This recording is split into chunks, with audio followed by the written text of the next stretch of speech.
Hi, Santosh and Soumitra for being here today with us. And I know you're very busy lawyers and for taking your precious time to be part of our affiliate program here in Jinserv and sharing all the importance of legalities to our startups to this cohort. We really appreciate that. So maybe we can start off with some introduction about both of you. So tell me, Vikram, a little intro about yourself. First of all, thank you for inviting us, having us, and giving us an opportunity to interact with your startup. It is definitely our pleasure, to host. So, just for introduction, Santosh Vikram Singh, I partner with the law firm called Fox Mandal. I'm based out of Bangalore. I head intellectual property, also practice sports law and entertainment law. I've been associated with startups for a very long time. I've been advising them on various aspects of their Very nice. Okay. So tell me about yourself, Samitra. Quick introduction to me. I'm Soumitra Banerjee. I'm basically the partner for corporate commercial practice. Right. And I'm based from Bangalore, but I'm co-editing our office in Pune. Okay. And core area of my practice lies with corporate finance, which includes your private equity and debt, Right. mergers and acquisitions, and of course, startup ecosystem. Right. So thank you for having us Thank today. you. And Yes. it was really a pleasure to address the startups. Okay. And definitely I have questions for you later. So I'll start with Santosh now. So Santosh, tell me, you were talking about IP, and I understand IP. It's been advocated by our Chief Minister Modi. The importance of IP, the awareness of IP to the startups ecosystem. So you are really well versed into this. So tell me, what are the different dimensions? When you look into IP for a startup. So let me correct you. Okay. That's Mr. Modi, who's our Prime Minister. Chief Minister is Yediyurappa. Okay, all right. To that point. And now, when the whole startup ecosystem or the scheme or the startup itself was launched in India, or how it is being promoted, the idea is that the startups are going to come up with this niche product or the business model. All these niche products and these business models have to be protected. So if you look at the start definition, also it talks about invention, a new business, new product or new process, which is very close to the definition of invention or the patentability. So startup and IP is like goes hand in hand. And Right. the sad part is that startup and IP doesn't go hand in hand because IP is expensive, and not that all startups could afford having IP, and that's very neglected kind of area.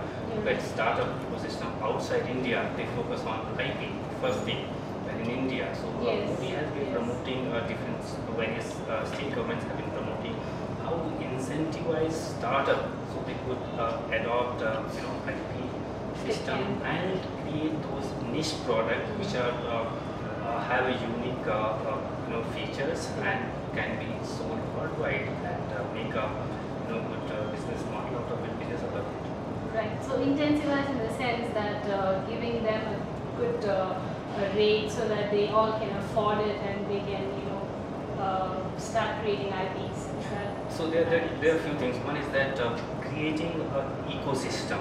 Now there are multiple partners of that ecosystem or component ecosystem. One is that our laws has been changed to make it very startup friendly. Now earlier we used to get a patent in 5-7 years. Now for a startup we are getting a patent in about a year and a half. So the laws have been changed. Now startups don't have to pay fees to the lawyers, to the IP attorneys. Government is taking care of that. So that's another way of incentivizing. Another schemes, another scheme, central government and multiple schemes by state government, where if you incur certain expenses towards protecting or registering your IP, these governments they reimburse those expenses. So there are multiple schemes to promote startups and IP within this country. very nice? So I'll go to Soumitra here, and I understand you are sharing on corporate governance, and you can tell us, like, in terms of investors, how important it is for them to follow legalities so that they are so-called the startups are investor ready, and yeah, please share your thoughts on that. Sure. So basically, if you see currently the ecosystem, Yeah. startups, they form a very, very integral part.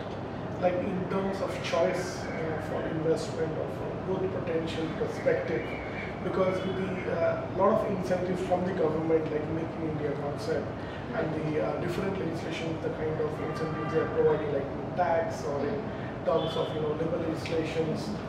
So startups currently are occupying a position in a very strategic place where it is very important for them to be investor friendly. When I say about investor friendly, I mean fundability. Fundability. Which Right. means that if any investor wants to invest in a startup, apart from their innovation or from their scalability perspective, what they would like to see is whether they are in a good governance, whether they have maintained their house in a proper decorum or not.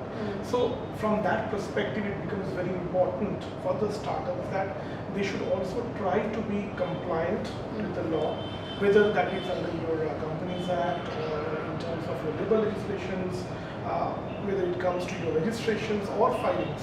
Right. They maintain it, and which will definitely try to instill confidence in the investors, because like all of us prefer to visit a place or go to a place which is well maintained, and there is a proper procedure for everything. Right.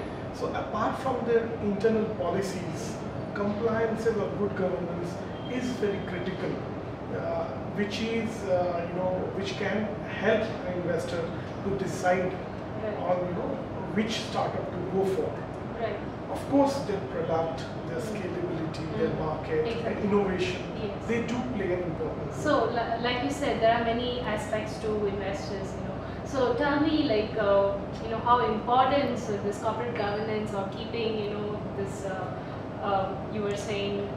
Yes. Yeah. So from that perspective, corporate governance is very, very critical. Reason being that a corporate governance typically will display that how compliant you are, and it's a habit. It's not about a couple of filings which you do just to meet the need of the hour. Right. So it's a habit which needs to be inculcated, and definitely it has a very strong footing when it comes to from the legal standpoint of view, because right now the government, the way the statutes are getting modified, may that be your the SEBI regulations or may that be your Companies Act, you will see that a lot of emphasis the government is playing, and a lot of checks and balances the government has come up when it comes to your internal corporate governance. So it is very, very prudent for the startups that they focus upon it along with their business and keep it in place, because typically when an investor plans to invest post a term sheet level, they get into a due diligence. And in the legal due diligence, like since we sit on both sides of the table, we understand the importance. The inner due diligence, a lot of emphasis we pay is how compliant they are, how good they have maintained their internal governance. So from that perspective, if a clean check comes in, which is definitely a much better position for an investee company than a company which is yet to comply with the requirements.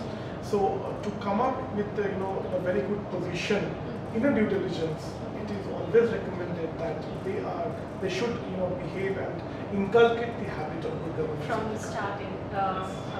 So yes, I think that sums up what we discussed today. Thank you so much, Vikram and Soumitra, for being here with Jinsir. Thank you. Thank you. Yeah.